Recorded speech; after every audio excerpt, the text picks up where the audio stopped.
Abawashtet. Wajay, everybody. My name is Kyron Potts. And I'm Scott Wabano. And welcome to the Real Rank podcast. Now let's get rank. Oh my God.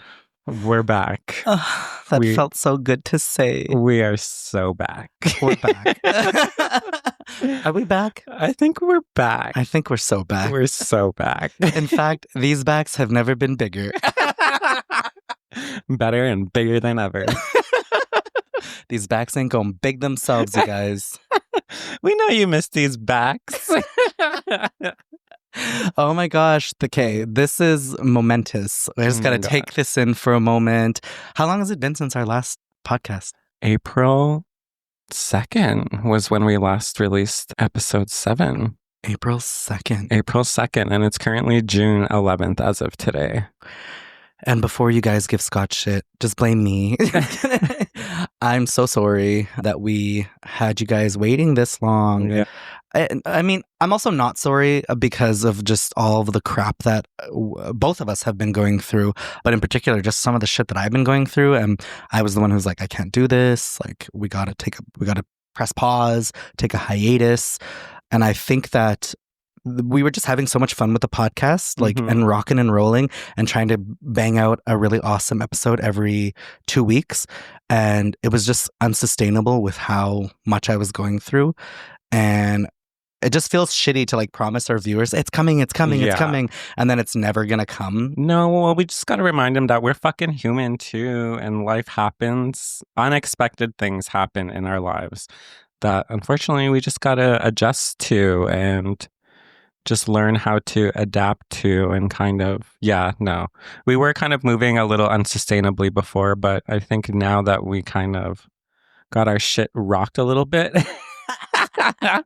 it kind of helped us to readjust, reevaluate, and kind of move forward in a way where we're not giving you guys blue balls again. I got my heart broken. Ooh, I really needed that. Yeah, we had a lot of major life changes happen in our personal lives and our careers, and a lot mostly in our personal lives, so that I feel like we definitely need to update everybody else on before diving into future topics that we have listed. But before we get started, I want to know, who are you wearing today? Well, I'm not wearing much. Let's just start there. I'm not wearing much. I'm wearing like these booty shorts. I'm pretty sure my ass cheeks are falling out of the back. And then I don't even know where they're from. They're just like probably Lulu. I don't even know.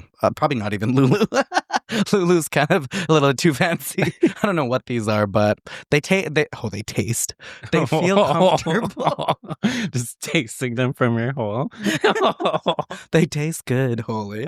No, they feel nice. I'm not wearing any socks, but I'm not showing you guys my feet for free. I can taste the leather. No, they're spandex or some type of like workout athleisure. And then I'm wearing this jersey by Section 35, I'm pretty sure. It's their like Coast Salish jersey. And I don't even think this is mine. I think this is Jory's. But, you know, I have half his shit. He has half mine. So we're kind of like just going with it. Plus, I only have like 4 pairs of clothes right now. You got now. half in the divorce. Exactly.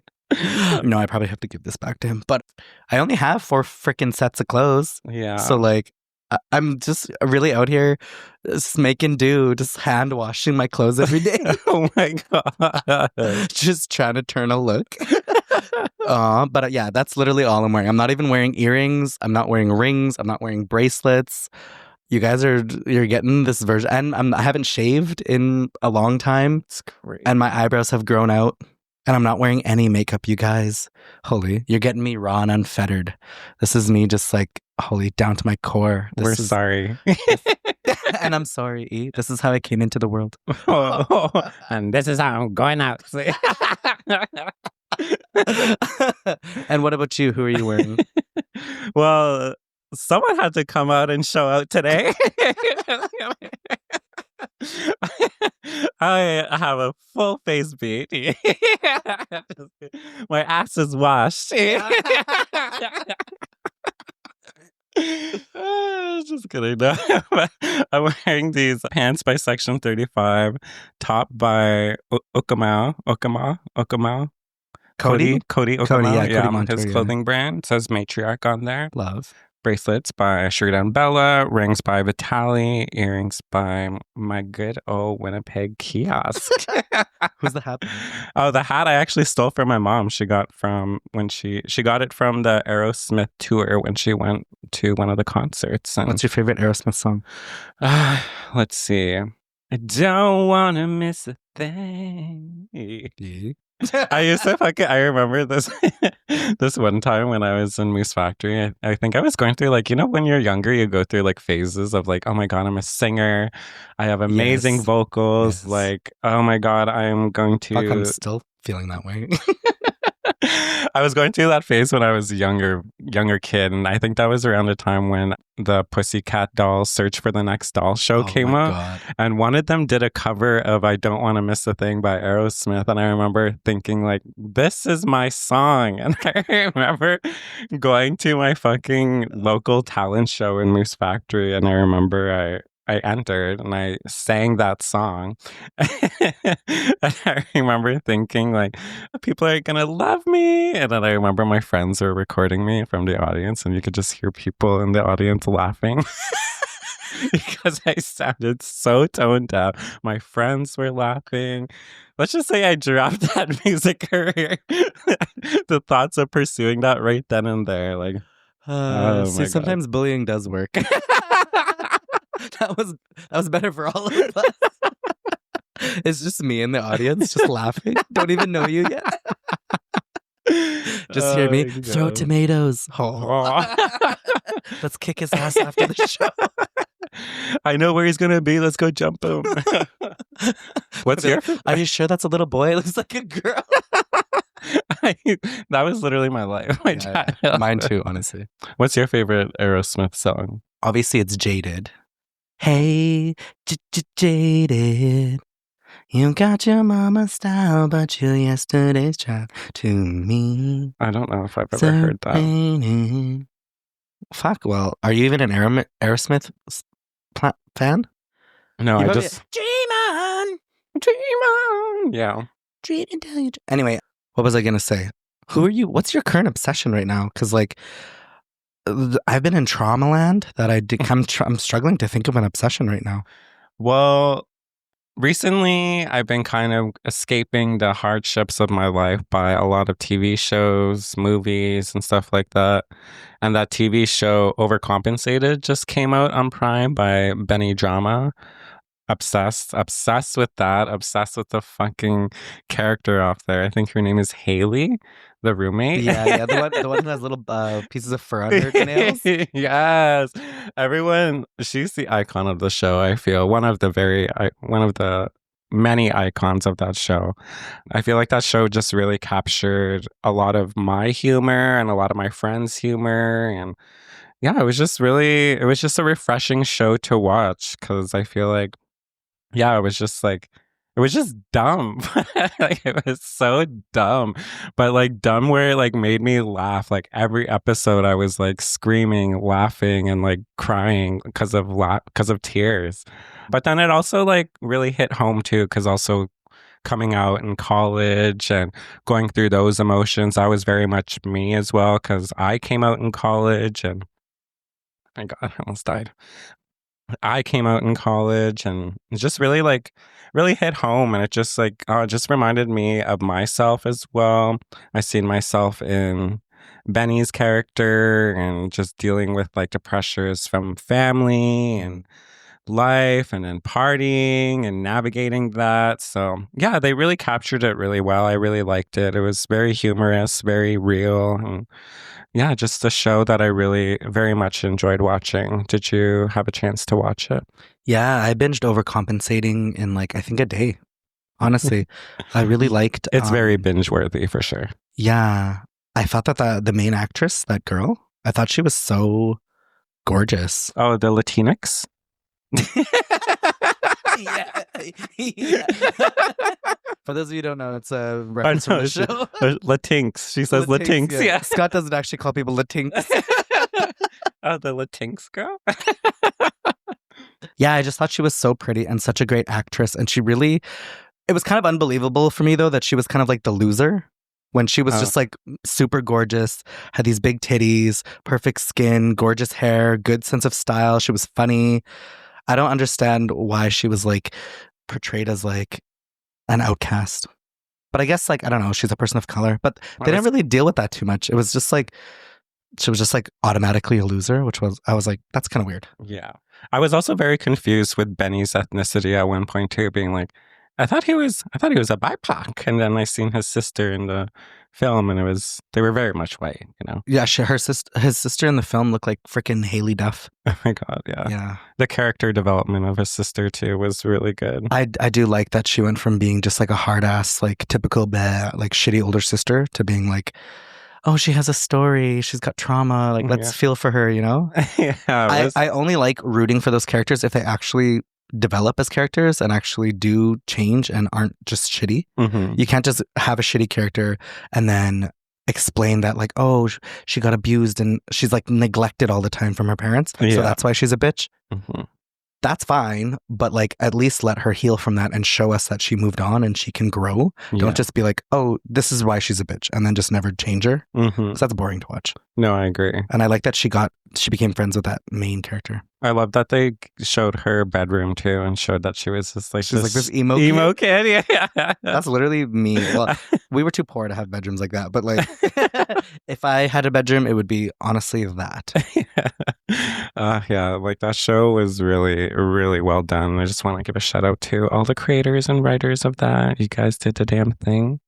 But yeah, aside from my current obsession, what's your current obsession? Hopefully that traumed out brain came up with something.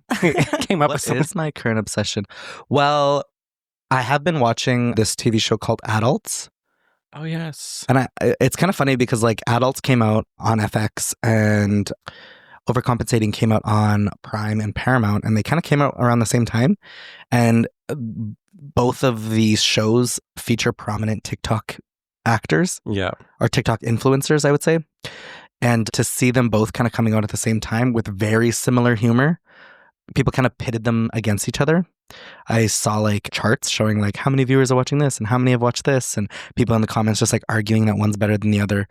I will say I do like Overcompensating a little bit better, not for any particular reason, just because, I don't know, I just kind of like the characters a little bit more. But I will say, though, that the acting and the storyline and the chaoticness of Adults is so good because every episode feels like it could be a standalone episode. The story isn't contingent on just one thing happening, which is like in Overcompensating, it's just Benny's story, and it's pushing Benny through this natural progression of his life. Whereas in Adults, they live in this big house, and then every day it's a new adventure, basically. Yeah. So I like that it's different that way. And one of the characters who's in the show is actually somebody that I don't know if I'm calling my friend. It feels like if I call him my friend, it's like I'm just like, yeah, he's my friend, like just trying to like be too deadly because I know him. He's so sexy.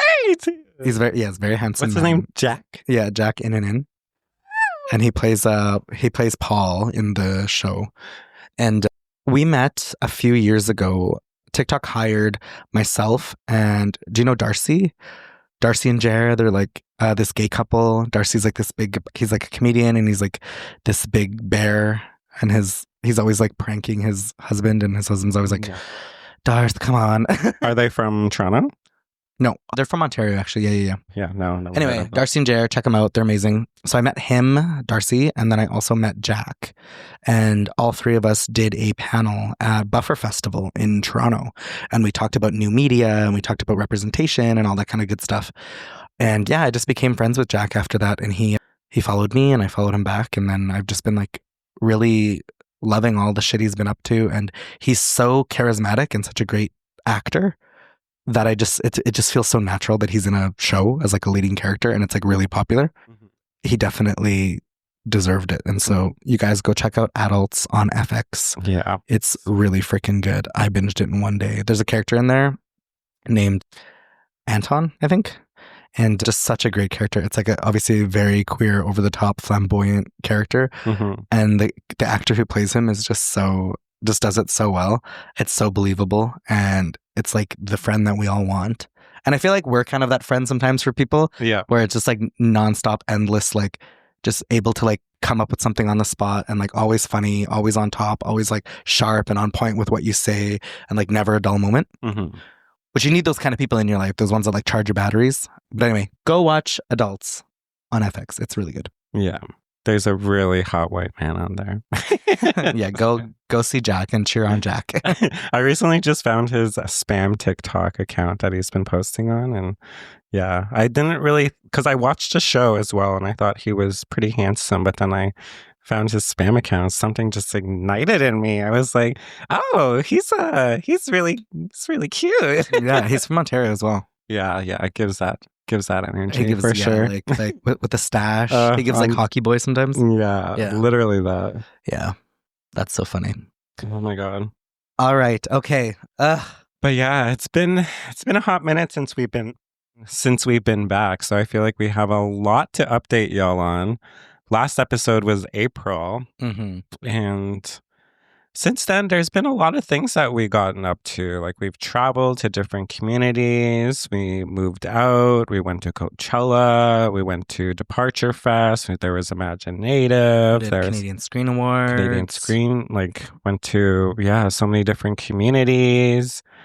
I don't even know where to begin. Where to start. Okay, well, let's deal with the biggest ones, which is like we moved out. Yeah. Obviously. New setting right now.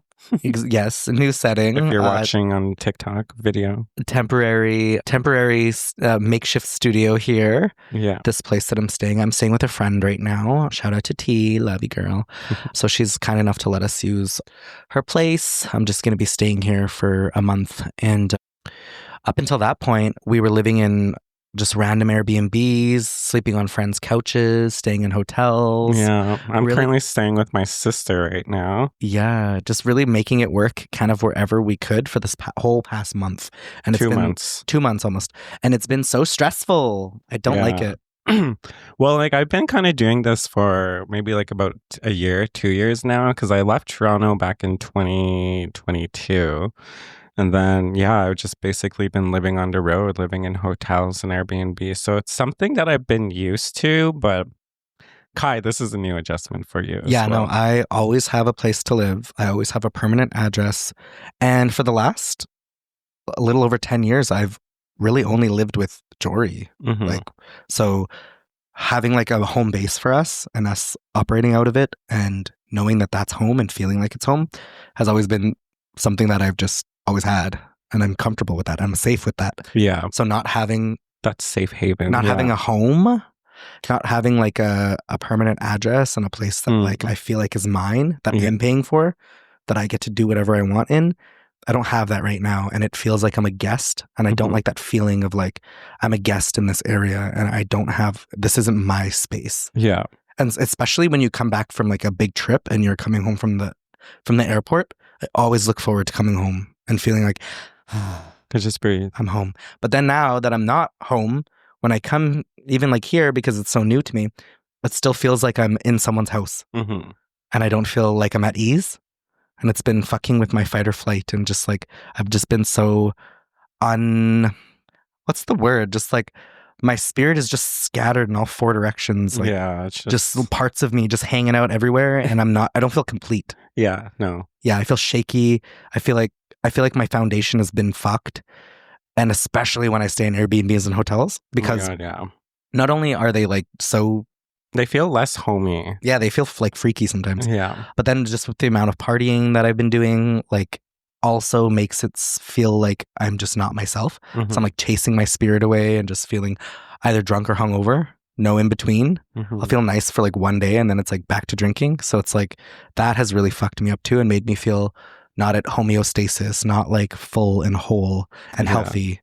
And so now I'm finally 4 days sober, which is the longest I've been sober in the last 2 months, which is crazy to say. That feels fucking crazy to say. But I'm proud of myself. Yeah, I was going to say that's an accomplishment. I'm drinking green tea right now. I'm drinking steep tea. It's been good. But part of the reason why Scott and I moved out, because it was myself living in that house and my partner Jory. And this whole past year has been really rough for Jory and I, and we decided that we were. I guess I better just say it. I mean, you kind of already said it a little bit, but like for those who don't know, I am officially not with my partner anymore. It's been about a month and a half, and it's a big deal because I've been with this guy since I was 18. I'm going to be 32 next week, which is crazy. From 18 to 32, I've really just been with this dude. And yeah, my soulmate, love of my life, everything, you know, just always picturing life by his side. So obviously it was really fucking earth shattering. It was a major, major life change for me.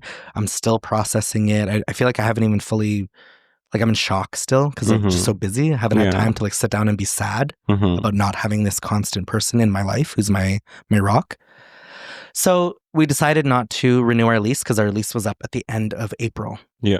And so we were like, well, shit, what do we do? And Scott had been staying with us for a few months near the end of our lease. And we told him, we were like, hey, we're not going to renew our lease. And Jory was going to go and do his own thing. I was going to do my thing. Scott and I were just going to take off to Mexico. And then that didn't happen because we became so busy. And so we've just been in this like limbo area of just like, it's like a transitional period, I like to call it. Yeah, that sounds better than saying it's fucking limbo. We're in purgatory right now. That's how it fucking feels for me, though. I don't like this. So, yeah, so on top of me just being completely heartbroken and distraught over this relationship, there was also a lot of like, it was a pretty shitty breakup, I'll say, like near the end of it. For a while, it was okay. We were cordial. We were still living together. Everything was fine. But just because of like dumb things like addiction and just pettiness and like just all the shit that you don't want in a breakup kind of just like all happened near the end and really upset me. And so we kind of had our fair share of little fights and like being angry at each other. Now we're fine. We're cordial. We talk. We don't talk often. We talk once a week, maybe not even that. But we just talk about like money and like all the like random miscellaneous shit that we have to like figure out before we fully split. Just like responsibilities and storage and random stuff like that, bills. But other than that, we don't really talk, but we're respectful to each other. It's not like we're hating each other or putting each other on blast online. I'm just discovering most people don't even know that I was in a relationship. You know how many people come up to me and they're like, oh, what? You were with someone? And then I was like, yeah, for a long fucking time. And they're like, really? What? Oh my God, how did I not know this? And then it made me realize like, we didn't really post each other very often. And like, not because I was like ashamed or anything like that. We're just private, I guess. It's not a secret. It's not like he was a secret. I was very proud to be his partner, but there's just some things that were for the public and for you guys. And and I didn't want to create an online presence with people knowing that was my partner. And because like, look at all these like TikTok couples that end up breaking up. And it's like one person like has all the fans and then the other one is like it's like yeah I know. Yeah, it's like one person's the one that everyone likes and then the other one like is the fuck up and like gets a bunch of hate. And I don't want people to think that my partner and I are like that because we are so not. We've been together literally 10 years before TikTok was ever a thing. So it's like that's why we were just kind of like low key about posting each other, and that's why I'm not totally shocked people don't know that we were together, even though it was a major, major chunk of my life. It was my entire adulthood. So now I'm just trying to rediscover who I am, and I've done it before. I can do it again. And I'm heartbroken and I'm sad and I'm really struggling right now, but I am safe. I'm relatively sober now, and I have good people around me, and I have a good support system. And one thing about me is I've just never given up hope that I'm going to be okay. And I'm going to therapy tomorrow, and I went for a walk for 2 hours yesterday. I'm eating good food. Like I'm taking care of myself. She's turning over a new leaf, y'all. She's trying. She's really fucking trying, and it's hard as fuck, but I'm doing it. And I don't want to make it sound like I'm just like doing it really amazing, because for the last 2 months I was not doing it. I was drinking every fucking day and just barely making it through. Well, I will say, like, someone who is kind of like on the front lines of seeing kind of everything unfold and seeing you deal with everything, you were dealing with it in a way that you you could have been more unhealthy. You were dealing with it in a way that you kind of knew how to at that moment. Like, you could have went off the rails, and like you dealt with it good is what I'm trying to say. Like, you could have went off the rails and like fucked your career up, you know, like did a lot more than what you could have done is what I'm trying to say. It could have been worse. Could have been worse, you know, Yeah. but you managed to really pull through. And that's something that I think a lot of us admired in our friend group was even though you were having the shittiest day, you were still powering through. And I think that's all that really matters, you know, it's just moving forward and days are going to be shitty, but there are going to be brighter days coming. Yeah, exactly. I did it. I feel like I did it too well to the point where people were like, Are you? Yeah. people were like, oh, you're just doing so well right now. Everything's so amazing. I'm so happy for you. I'm like, I'm literally running on empty right now. It's fumes in the tank. And I'm like, the fact that I'm here is a miracle. People just see like the professional and the career side. And... yeah. Because ironically, I don't know why, every time our fucking life goes to shit, our personal lives, our careers pop off. Yeah. And it's like good because it gives you something to like wake up. It gives you purpose. But then at the other hand, when you aren't feeling well, you just want to wallow and you just want to bed rot and you want to just hide away from the world and you don't want to have to like wipe your tears and then go on stage. Yeah. Which is what I've had to do. Yeah. And I've done it. I'm good at it now, unfortunately. But no, I am glad that even though life's in the shitter at the moment and creators punching me in the head, it's so nice that we have this distraction and we've built this thing together where we actually are able to still go to community and travel and meet new people. And it reminds you that like life isn't just your relationship. Yeah. And like, you of your purpose. Yeah, exactly. People will come and go in your life and you are allowed to grieve and you're allowed to be sad, but like the sun's still going to come up in the morning and you still have to wake up and there's still more life to live. And I'm only 32. Like if I have another relationship as long as I had with Jory, I'll still only be 44, 45. Like, and then I could still have another one after that. Like, what I'm saying is that I haven't given up hope that like I will be happy and I will be with somebody and I will be like really, really in a good place and feel loved and be loved in a way that I need and that's healthy for me. And I'm not going to get into all the nitty gritty of why Jory and I broke up. I just don't think that that's appropriate. Nobody needs to know that. It's he and I's story. But what I will say is that you need to always remember that you shouldn't be changing your boundaries and your non-negotiables in relationships just because you love somebody. Yeah. Because love isn't enough. Oh no. It's never going to be enough for you to change your morals and what those cardinal rules that make you who you are, that you stand on, that mean a lot to you. And I found myself doing that for a lot of our relationship. And now I'm in a place where going forward, when I'm in a new relationship, starting to date again or whatever, the minute I see something that really fucking fucked me up in my last relationship, I'm going to immediately acknowledge it. And I'm going to know what it looks like. I'm going to know how it feels. I'm going to know the warning signs and I'm going to know the outcome. So I'm just going to stop it before it happens. Yeah. And I'll be on to the next thing.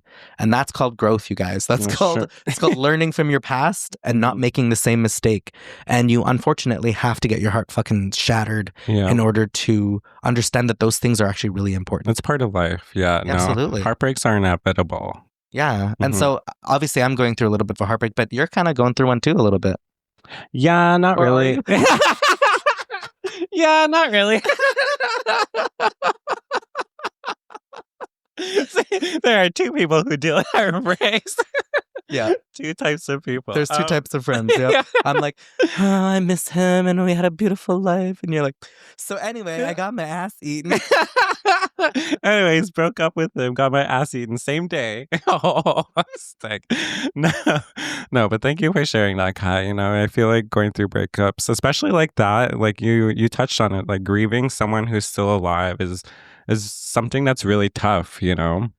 And something that doesn't really come with like a guidebook on what to do. You just kind of have to navigate it day by day and feel those feelings. And yeah, well, when people die, they die. You never see them again. Yeah. You have no choice but to move on. But when someone's dead to you or they've hurt you so much or they've turned into such a different person that you never speak to them again and you don't talk, nothing like that, they're still alive. Yeah. They're still there. Like right now, I could just call him up. I could FaceTime him. I could text him. I can go see his family. I could show up at his door. But the thing is it's almost easier when the person's dead because you just have no option but to move on. Yeah. And some don't, and that's fine. But like when the person's still alive and breathing, and you can just go and hug them and like be with them, it makes it even harder because you have to really practice self-restraint and you have to always remember you're important and you need healing and closure is important and moving on is important. Out of sight, out of mind is really, really helpful. Mm-hmm. And it's not fair to torture yourself constantly by like trying to get this person's attention. And if you know that it's over and it's going to be over, then let it be over. Mm-hmm. And who knows, maybe Creator will bring them back into your life down the road. But don't hold on to that hope. Yeah. Because that hope and that expectation, that's what it is. It's expectation. Mm-hmm. And it fucking ruins you because you'll always feel that way. And then guess what? 2 months from now, you're going to see that guy holding hands with a new person and it's going to shatter you all over again because you didn't let yourself go because you were still holding on that little thread of hope. Yeah. So kill that hope in you. Kill that hope in you. No, but for real, free yourself from that expectation and moving forward, you will be in a better place. But yeah, grieving somebody that's still alive nobody prepares you for that. Mm-hmm. They don't talk to youth about like that. They talk to youth about, when Cookham dies, this is how you can cope. Yeah. What about coping with a partner who turned into a person you never imagined and now you have to leave them and you've been with them forever and they're the love of your life and you never imagined life without them and now you have to see them on the street and what do you do? Because it like fucks you up every time you see them. No, I agree. We need like support groups for like heartbreak. And people don't really talk about that as much too, because like it comes in many different forms, like in the way that you spoke about, but just from my past experiences as well, like I spoke to Kai about this, but like my previous partner is literally a full other person now too. And that's something I had to learn how to do in my life, was learning how to come to terms with that person that I once shared memories with and like shared a life with and was going to build a life with, like shit, I was like engaged and whatnot. Like I had to come to terms with like getting that closure that I knew I was never really going to get and learning how to live with that and like accept it for myself, but also kind of standing in my power and recognizing that, that we deserve more, and that we deserve better and that we shouldn't feel bad about that. So I don't know how to navigate that too. It's so we can anyway. So let's move on from that because like I could sit here and we could do a whole ass episode on our relationships and breakups and stuff. And I just don't know if it's going to be super, super helpful. Because we're still navigating too, I feel. Absolutely. Like, I don't know how I feel about this. I won't know for a while. And also no hate or shade to my partner, you guys. Please do not go and message him. Please do not do anything because he's a great, great human. One of the best people I've ever met in my entire life, obviously. And I still love him very, very, very much. And I love his whole family and they're great people. It just hasn't worked out for us and that's okay. So no ill feelings. Please do not do anything on my behalf. And anyway, moving forward. So that's where we're at. And that's what kind of catalyzed and started this whole freaking transition period. Yeah. And then where did we end up going right off the bat? We went to Coachella.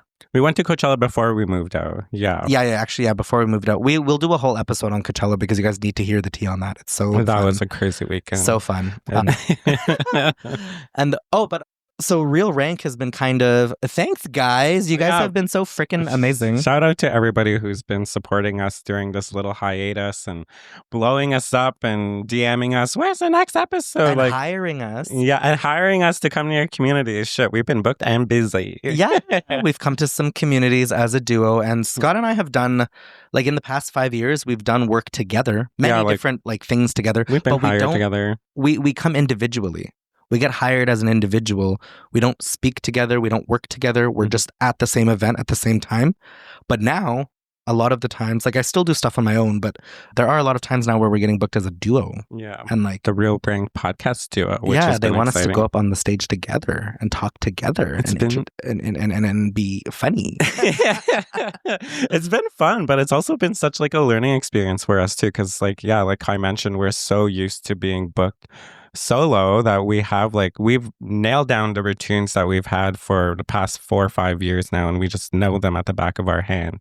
So getting into like a duo type of workshop co-hosting type of gig, we had to learn how to kind of pivot our certain things. But I feel like we've been doing really good. Like we've been getting good reviews, I feel.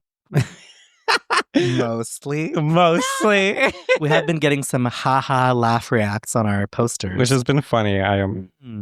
don't know. I don't know. Well, I know why, but it's just like not even worth explaining why.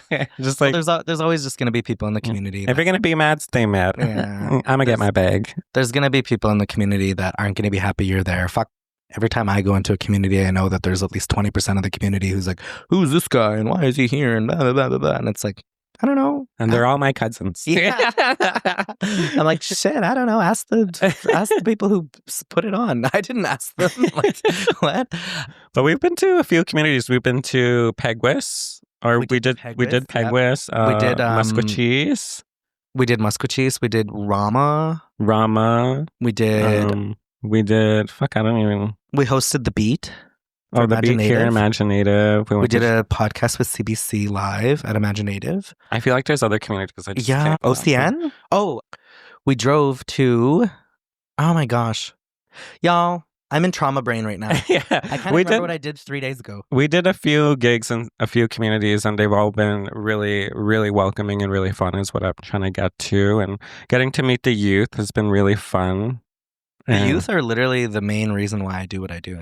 I love that we have like fans from all demographics though, because I always like think like sometimes like most of my following is youth, but we'll get like the aunties and the elders and everything coming too, being like, oh, we love you guys. Yeah. Like, oh my gosh. We went to our friend Tia Wood played this show at the Velvet Underground and sold out, and Scott and I just went to support just as guests.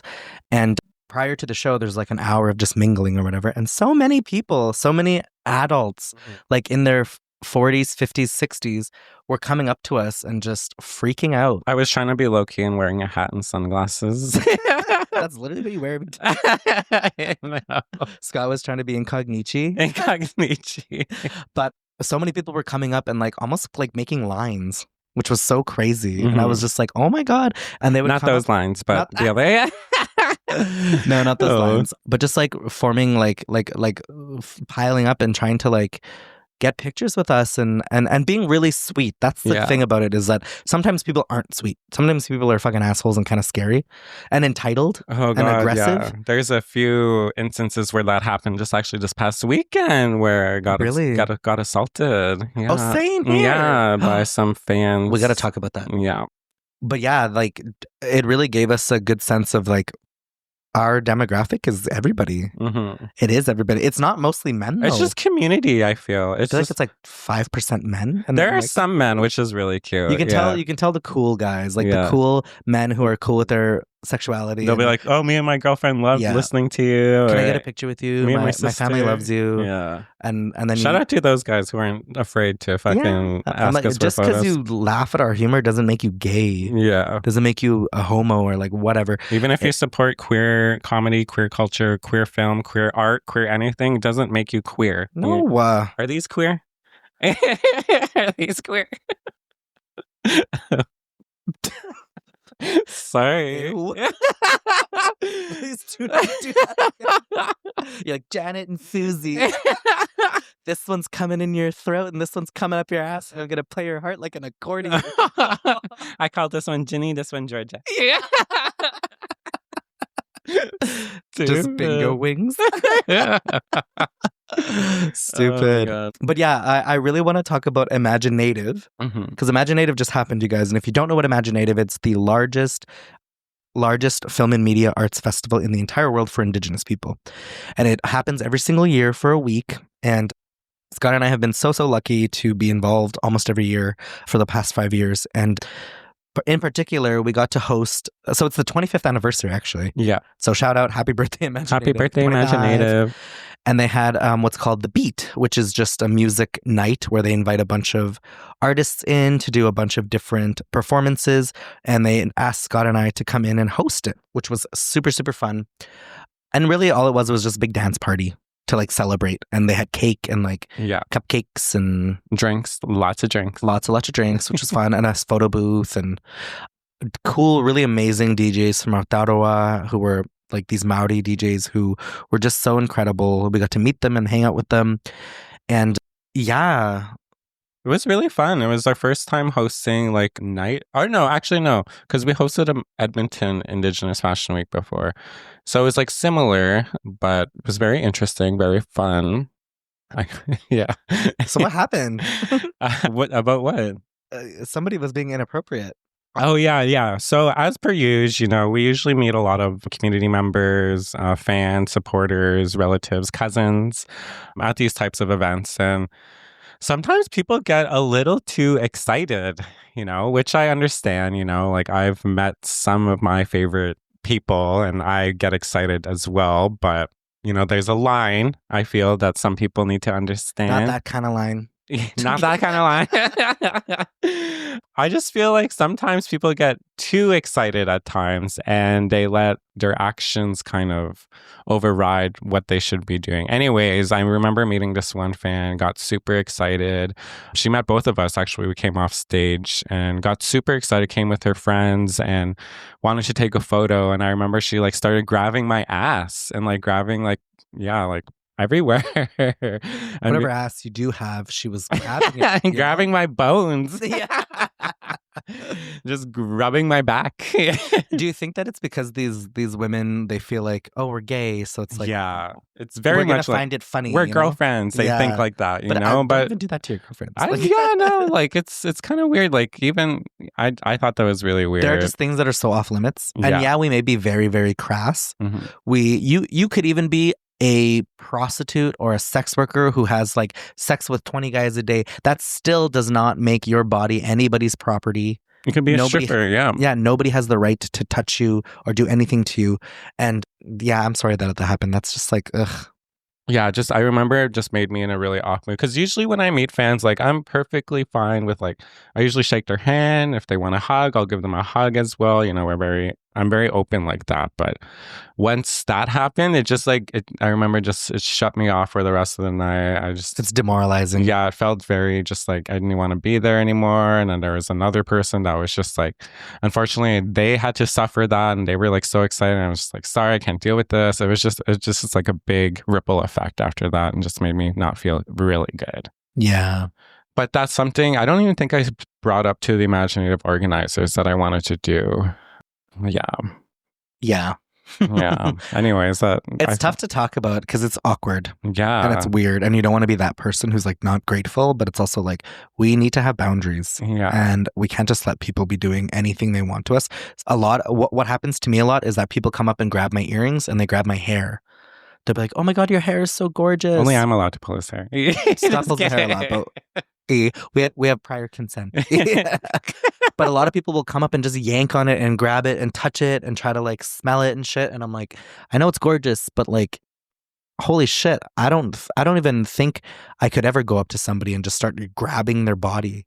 That's weird. Mm-hmm. It's weird. And don't even do it to friends unless they've explicitly said this is okay, because you might assume that it's okay, yeah, but you don't know their relationship to their hair. You don't know what they're going through in their body. And so just rule of thumb, hands to yourself. Yeah. And if you really, really, really feel compelled to touch, ask very politely, do you mind if I feel your hair? Mm-hmm.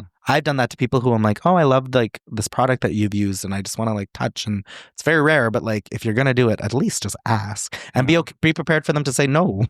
Yeah. Don't be a bitch when they say no. Like we're allowed to say no and have boundaries. Yeah. Doesn't mean we hate you or doesn't mean we don't respect you. It's just sometimes it's just a protection of our own energy and our spirit and our space. So yeah, absolutely. Yeah, don't ever feel like you've, yeah. Yeah. And we also, fuck man, I was so lucky to have been invited to the Canadian Screen Awards, which like, if you don't know what the Canadian Screen Awards are, basically it's just like the Oscars for Canada. Mm-hmm. It's our way of giving... It's by the same people, the Academy. Yeah. So we're just giving accolades to people in TV and film. And I got an invitation this year. And the reason I got an invitation is because the lady who does all of that, I had worked with her on a previous project. My manager, Tara, and I had built that relationship with this lady. And so, the Canadian Screen Awards, they just want to fill the seats up in the auditorium with just cool people in film and media who are like influencers who they know will be posting, who have some type of platform. They just want to fill it with cool people, Yeah. So it's good for their brand. And so I got an invite, which was... Didn't see any cool people. Just kidding. It was an icon party. There were no icons there. No, I was just kidding. No. There's a lot of cool people there. There was, yeah. So I got invited. I got a +1. Of course, I'm bringing Scott. We came, we saw, we conquered. It's just an opportunity to We be. showed up We and did show showed out, y'all. Yeah, we came and we slayed our looks. So many people were coming up to us and being like, "Best dressed of the night," like just freaking out over us. And I looked around and I'm like, some people came in like fucking a t-shirt and jeans. I'm like, how did you even get let in? Like, this is a red carpet event with like there were like, I remember seeing this really cute guy too, and he was in like a t-shirt and is jeans. that guy? Yeah, that guy. That Yeah, and guy. I remember being like, "Oh, he's so cute," but his outfit just ruins it all. Like, Yeah, very just good ruins looking. it all. Mhm. Okay, so if you're listening, cute guy, if you're listening, you were part of the group. What is it? I don't want to call single him out that way. Oh, no. Well, you never know. This could be a love story. Oh my god! Well, so he was a part of the group that won That won an Academy Award. Yeah, for it was the CSA for best documentary, I think and it was for Yinta. Yinta, and he went up and he was on the gold. It wasn't a red carpet; it was a gold carpet. Yeah, and they were all taking photos, and he's like, probably in his like he was very mid cash. You know, maybe he was mid to comfortable late in that. 20s. Not judging you. Well, he was very clean cut. He had this like really nice haircut. It was short. He had like a fade. Very nice smile. Very nice smile. eyes. Yeah. So anyway, if you're that guy and you know we're talking about you, send us a DM. Scott's very excited to meet you. Scott wants to style. Well, I'm sure Scott wants to do a lot more. But he'll start off with styling you. Maybe take you for supper. I'm no. But anyway, yeah, there was a lot of really cool people there. One of the great things was that we had one of our really good friends, Ganetio Horn, who was there, who was up for a number of awards. And Graham Greene won an award. There was also Ganetio's sister, Wanique, who came, and their niece, Digana Horace, who was amazing. And it felt so nice to have Nietzsche's at this event. Anna was there. Anna won a CSA for Warrior Up. Yeah, amazing. And so there was Indigenous representation there, and I was really happy that there was, because in those spaces, you can just feel so outcasted and like not. Even though we're in the industry and we've done stuff in the industry, you go to those events and you realize just how like tiny of a little tadpole you are in this big sea. Yeah. You're really like a nobody at that point. And how many people don't actually watch or consume Indigenous media or Indigenous film or Indigenous art? Like you really see that at these events because yeah. Also, fuck you, CSAs, for awarding Kate Blanchett a CSA over Ganetio Horn, who's literally Indigenous and I don't from think Canada. Kate's not even Canadian too, which I thought was really weird. She's a colonizer. No, but she's a settler. She's a white settler from Europe, and she won a Canadian Screen Award in the same category as like 2 Indigenous women. And that just felt weird. And this girl ain't coming. She wasn't Kate there. Blanchett wasn't front row rocking Balenciaga. No, she wasn't. She probably didn't even know she was given that award. She couldn't care less. She could wipe her ass with a CSA. Like, she doesn't care. So it just felt really like awkward. And then they called her up, and then everyone was just like, And then of course she's not coming up, and the host's like, all right, well, anyway, next award. And it's like, you just took that opportunity and that big moment away from like an Indigenous actor who put their heart and soul into this media, and Canada's supposed to uplift Indigenous people. And so to give it to some A-list celebrity from Europe was just weird. Yeah. Awkward. Anyway, shame. Shame. But yeah, so the Canadian Screen Awards were great. We got some great photos and just had a... Shout out to Mick for dressing us too. I don't think we gave him a shout out yet, but shout out to Mick. Always comes through with some look. Yeah, L'uomo strano. Yeah, that was one of my favorite looks, I think, of the year that I ever wore. And shout out to Deandra, who did my hair. She gave me these fucking deadly braids, and she sewed feathers into my hair, which just was the icing on the top. Actually, Morgan sewed those wet feathers into. Oh, did she? Yeah. Oh, yeah. So shout out to Morgan, who put the feathers in my hair. Morgan did our makeup too, our little sister. Yeah. Did my makeup. Yeah. Shout out to Morgan Spence. And yeah, we just came and shared a little bit of Indigifashion and ate all the fucking free food. Drank all the free drinks. Fuck, that's literally all we do. It was fun. Every time the hors d'oeuvres come around, ooh, what's this? I can't even pronounce that, but I'm gonna eat it.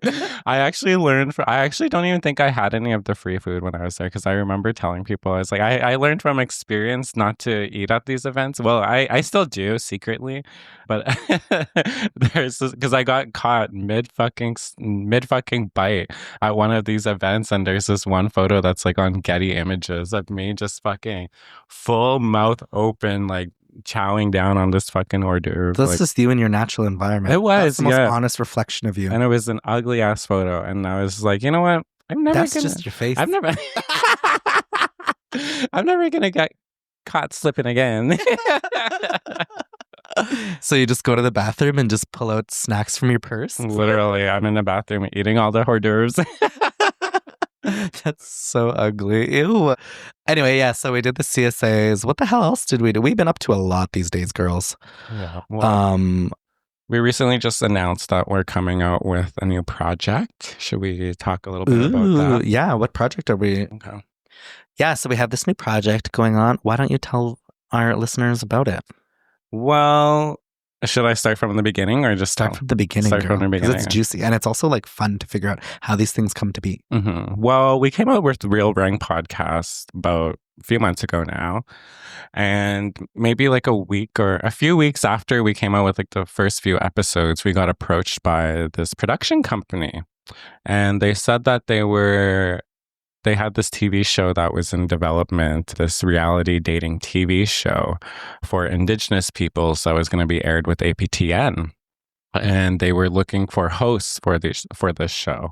And they really, really, really enjoyed me and Kai and I's dynamic on Real Rank and thought that we were really funny. They seen our TikTok videos, so they wanted us to audition for the show, and they scheduled an audition with us through our manager and managed to do an audition. I'm not sure if we could say anything what went on in the audition, but turns out they fucking loved us as they should.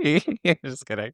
But yeah, no, they really enjoyed our audition, and they asked us to be hosts for this upcoming dating TV show that will be airing with APTN called Reservations for Two. Which is really exciting. It's going to be this blind dating TV show. Casting is happening right now. I don't want to give too many spoilers or too many details about the show, but we will be filming this summer, expected to release sometime this winter.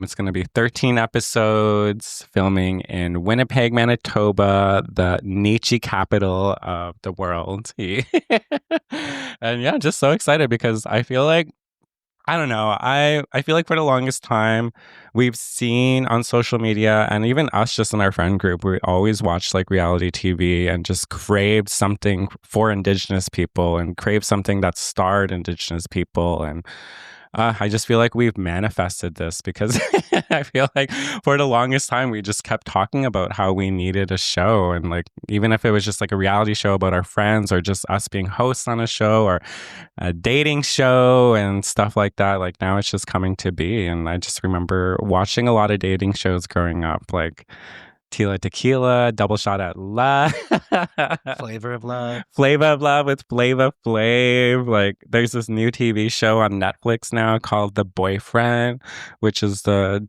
first ever Japanese gay dating show, which love. I feel like there's not much representation for gay people within these shows. So this show is going to have a lot of mix and match of people. Yes, we crave seeing ourselves in everyday situations because the more that we don't center queer love, the more we're just going to be pushing our queer youth into the shadows and like not giving them the tools and the representation they need to know what normal and healthy, safe love can look like. Exactly. I hate that shit because we grew up only having to watch The Bachelor and like seeing like fucking a lot of cis hetero relationships. It's so boring. Like I don't ever want to see another straight person kiss on TV. Quit pushing that straight agenda on me. Guess what? No matter how much you make out with your girlfriend on reality TV, it's not going to make me straight. Sorry, it's not how it works. And similarly, no matter how many times you see two little gays making out on your TV, ain't gonna make you gay. So kill that idea in your head. But anyway, reservations for 2. It just feels correct. It feels right. It feels fucking right. And about fucking time, you guys. Holy.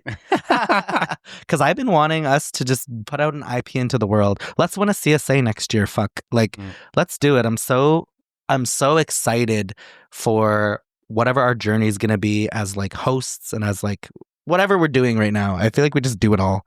We're just, yeah. But I want us to carve out our own space and to be known for something, and to be known for something that is uplifting to the community and that's fun and that's rooted in rankness, but also does something for the community and gives them hope and like lets them know that, hey, like that's me. I feel seen. And you guys, are we prepared for this? Who knows? But you know what? We're just going to go into it with open minds. Yeah. And we've never hosted, well, I've hosted a television show before, but nothing like this, nothing like super unscripted reality. Scott's never done it either. And so we're going to go in with we're going to smudge. We're going to ask Creator to help us and guide us. Put some cedar in my shoe. Yeah. And we're going to go into this experience and just throw as much color at the canvas as we can and see what works and what doesn't. And hopefully we create something that you guys will be very, very, very proud of and very proud of us for. Yeah. No, we're super excited. I feel like this is just going to be the start of something new. and I can't wait to see if we actually do help people find love. I mean, I feel like we're capable of it. Fuck, I'm a good wingman. I'm so good at wingmanning. I'm good finding dick. So between the two of us, we can hopefully find somebody who's, I feel like that's going to be like our dynamic is like, you're going to be a little bit more crass and about like the dating side of it. And I'm going to be more about the like emotional and like the personality and the culture of it. And you'll be more about the like, does he have all his teeth? Yeah. Smell his breath. Yeah. You know, things like that. Make sure he doesn't wear mixed match socks. Yeah. No crimped hair on the first date. Little things like that. I think we're a good balance of energy. It's giving like Queer Eye a little bit. I'm excited. Yeah. It's going to be a fun little show. If we were like Two-Spirit Queer Eye, I feel like you would obviously be like fashion and beauty. And I would 100% be like the counselor who does like the social work and like talks with them and like they cry too. Yeah. And then you make them look beautiful. You're more in the inside level. I'm more surface level. Yeah, exactly. I have zero depth. Holy, I'm superficial and have zero depth. I'm just barely skin deep. And I'm ugly. And I can't dress and I have no sense of style. So my beauty has to come from inside. Yeah. I have no choice but to be funny. So anyway, look out for that come winter 2025. And hopefully it's good. I'm so excited, honestly. Look out. It's going to be, we did say it's going to be a real rank year. Yeah. And you guys, one thing that Scott and I have been thinking about a lot more lately is because of this whole thing that happened with our hiatus and going on break for 2 months and seeing how ravenous our children were and how starving they were and how we needed to feed y'all. All anyone could ever talk about to us was, when's episode 8 coming? And we're like, shit, we just neglected you guys. Oh my God. And I'm like, just holy, you know how to cook, make yourself noodles. That's how it felt. But it got really sad and tiring to have to explain that episode 8 was coming. But what it made me realize is that there is a dedicated fan base and there is a number of people that look forward to these episodes and just hanging out with us. But it also made me realize that we cannot prioritize the podcast because we don't make money from the podcast. And we were so busy doing all of these paid gigs to make sure, because it costs a lot to go through contractual gigs as well. We sign contracts for these gigs. We sign contracts and they pay deposits and we're expected to be places at certain times. And unfortunately, because this podcast is just a hobby, it's just a labor of love that Scott and I do because we enjoy doing it and we enjoy you guys listening to it. We just don't make anything from it. And so I wasn't about to spend all this money to go and get a studio and like, because we had no place to live. So like we would have to go and get a studio and spend all this money to do all this stuff. And it just wasn't feasible, especially when you're moving and you're dealing with a divorce. Divorces are expensive. Like it costs a lot of money to move and to do things and to travel. And so we just cost a lot of money to live these days. Especially in Toronto of all places. So Scott and I have been just focusing on this, unfortunately, focusing on the necessary things that were contractually obligated to do, and it didn't leave a ton of time for doing hobbies. Like I haven't even played video games in 3 months. Yeah, that's crazy. That's crazy. And that's like one of the biggest things I love doing. And I just wasn't able to because of my situation. And so it wasn't just the podcast that wasn't, being neglected. It was everything about our lives. Mm-hmm. And so that being said, moving forward, y'all want to give us money? No. We're now accepting money. Yeah. E-transfers are open. No, but seriously, we're thinking about doing sponsorships, and we're thinking about getting our first ever sponsor and doing advertisements. We're going to have samples of like different advertisements at different intervals for like 15 seconds, 30 seconds, 1 minute, and the different packages for advertising. So if you're a company who's Indigenous or even non-Indigenous, whatever, if you're just a company or a product or whatever, and you want Scott and I to talk about your product on our podcast, we'll do it, but we'll do it for a price. Yeah, we're open for business. We are ready for hire. We're excited to promote Indigenous businesses. There's so many out there. Mm-hmm. We have fair rates, and we do a lot of community rates with any work that we do, really. Yeah, like Scott and I aren't out there getting fucking 25 grand every appearance. Like, it's not happening. That's unethical, I feel like, at some point. And so we just don't do that. And we work with budgets, and we want to just uplift the community, but we also have to not starve. So we need to find a healthy balance. But we're good at hyping products up, and we're good at selling things. No, we do. Yeah. Like, for real. So if you or anybody that you know is looking for some type of sponsorship or some type of shout out or commercial in our podcast, we get really high viewage. We have a lot of viewership and return listeners and downloads. And I think it's a good chunk of people that are listening. So also, I think, and Scott and I have talked about this a lot, I think he's kind of against it, but I'm trying to convince him. I think we're going to put like some type of like tip jar on our website or our social media if people want to like buy us a coffee or like just want to say thank you for like a PayPal link or PayPal link, where you can just make any kind of donation you want to help support the podcast. So many people have come up to us and been like, I literally, like, you have pulled me out of my depression. This is the only thing I look forward to. Like, I've never seen a podcast before. Now I'm obsessed. And like all of those comments, like go look at all of them on Spotify. Really, there's so many of people saying like this is what's giving them life and like giving them purpose. And like this is the first time they've laughed in a month. And like, that's amazing. And I love that we're doing that for you guys. So if you feel so compelled to honor that, holy, that sounds real manipulative.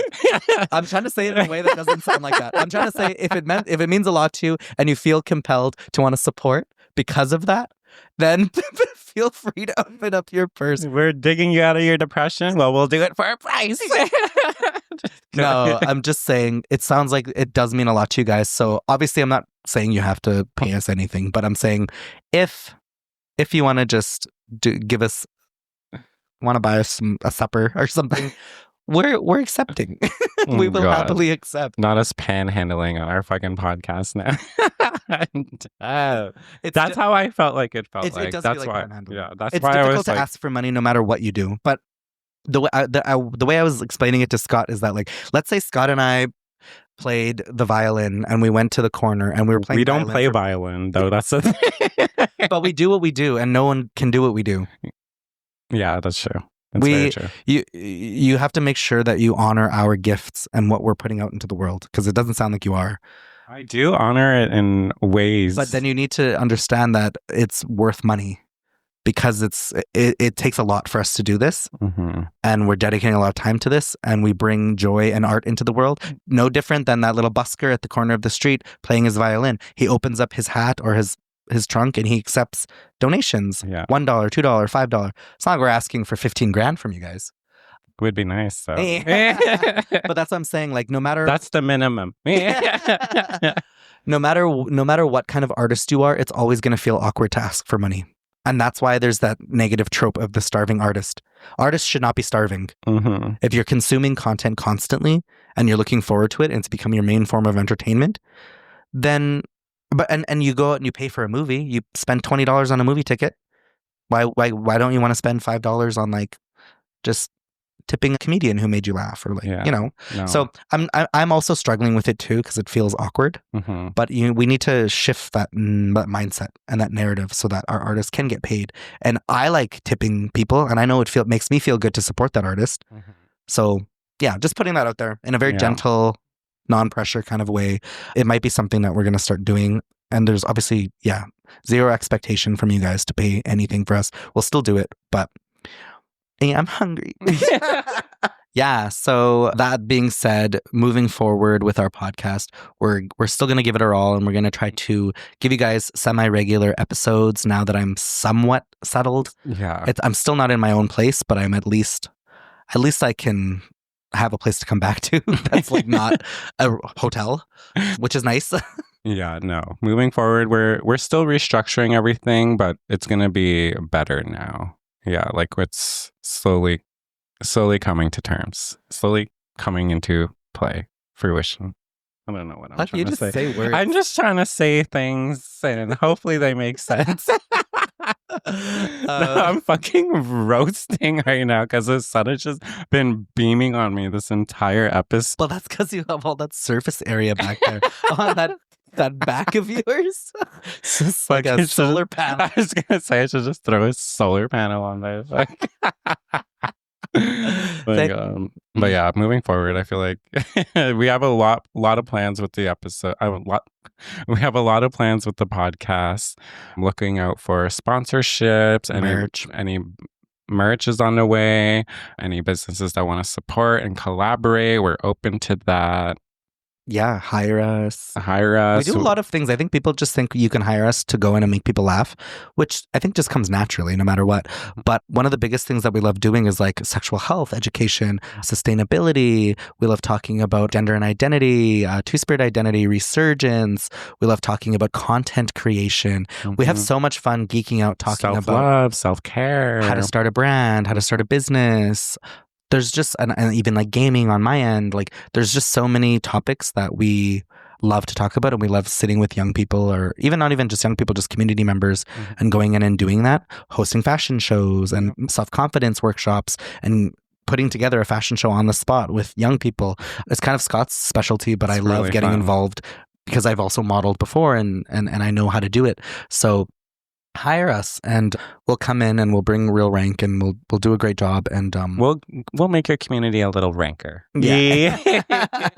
We'll sprinkle a little of that two-spirit magic dust on the rankness, and it'll be a lot of fun. So yeah, that being said, keep supporting us, and thank you guys so much for reaching out. 1,000 miigwetches. Really, we appreciate the check-ins, because even though some were kind of aggressive, some of you are checking in on me more than my own family, so I appreciate that. I love that. You know what it reminds me of? That one episode, that one video of Nikki when she's on live with that brown guy, and he's like, "You need to get in the studio, and you need to be doing your work. I will be making sure that there is no riffraff." That's how it feels like. Just people sending us messages. You need to make episode 8 now. Like, okay, there's enough of a hiatus. Like, we've all been waiting. This is starting to get ridiculous. Yeah, no, but be patient with us, guys. Remember that we're also human. We're also going through a lot of life changes right now, navigating major life changes, you know. Yeah. I just turned 30, so I'm like, the back hurts. I know. So learning how to adjust with this old body. It ain't what it used to be. Yeah, I mean, and it wasn't much to begin with. It's got heartburn and depression. She's not as limber as she used to be. These bones are brittle. A lot of achy breaky cracking. Sick. But yeah, this is nice. I miss this so much, and I miss you guys. I miss being in the studio. Yeah, and I miss seeing all the comments and just the engagement. And so the next episode that we're coming out with, episode 9, is going to be Coachella. And I know that so many of you have been wanting to hear the tea, because you've seen videos or pictures and videos of me and Scott just standing real randomly next to these A-list celebrities. And I've been holding off on some of the tea too, because like there are some instances that I want to post statuses on Facebook, but I'm like, Oh, I'll wait for the podcast Yeah. episode to Save it drop. for the pod. Save it for the pod. Yeah, we also have a lot of your Q&As that we still need to answer as well. We haven't forgot about that episode, so we're going to get to that as well. And Speaking of which, send in more questions if you guys have any. Lots has happened in the past little while. So if you have any questions for us or anything like that, we're going to be reading them on episode 10 of our podcast. And I think we're decided that we're going to do 12 episodes for season 1. Yeah. Okay, 12 episodes, season 1, you guys. So it's coming to an end in a little bit, but that doesn't mean it's the end of Real Rank. It was a mid-season break. Yes. Yeah, exactly. But season 2 is going to be insane. Yeah, no, we have a lot of plans. Real Rank plus guests. Ooh. You love to see it. And your favorite people getting rank with us. We're talking your favorite faves. I don't want to say too much. I don't want to spill too much. Don't want people stealing our guests. Yeah, the people you want to see rank will get rank with us. Yes, the people you rarely get to see rank are going to be rank, and we're going to laugh, and we're going to ask them crazy questions that are not your boring, fucking average, run-of-the-mill, what are your inspirations? Nah, man. I want to know what that person whispered to you on that red carpet, because I know it was weird. I saw your face. I want to know all the tea about the actors and the models and the people that you've worked with. Who was a bitch? Who wasn't? Who did you punch? Who did you punch? Who tried to punch you? Everything in between, how you got there. Like, we're just going to go through all of it. So season 2, stay effing tuned, you guys. It's going to be so incredible. Yeah. And thank you so much for all your support. Thank you guys. We love you guys. Go like, share, subscribe, all that good stuff. Smash that bell notification icon. Comment on your favorite videos and let us know what you guys want to see next as well. Because I know a lot of people have been wanting to see more challenge videos from us too. Yeah. Should we make more content, you guys? I think so. I think we got some content up our sleeves we could come out with. Hey. Yeah, we're definitely going to do that. Okay. Let's wrap it up here. We've held you guys long enough, but I hope that you enjoyed this episode of us coming back, and stay tuned for the next one. Yes, we love you guys. Love you. Ish nish. Bye.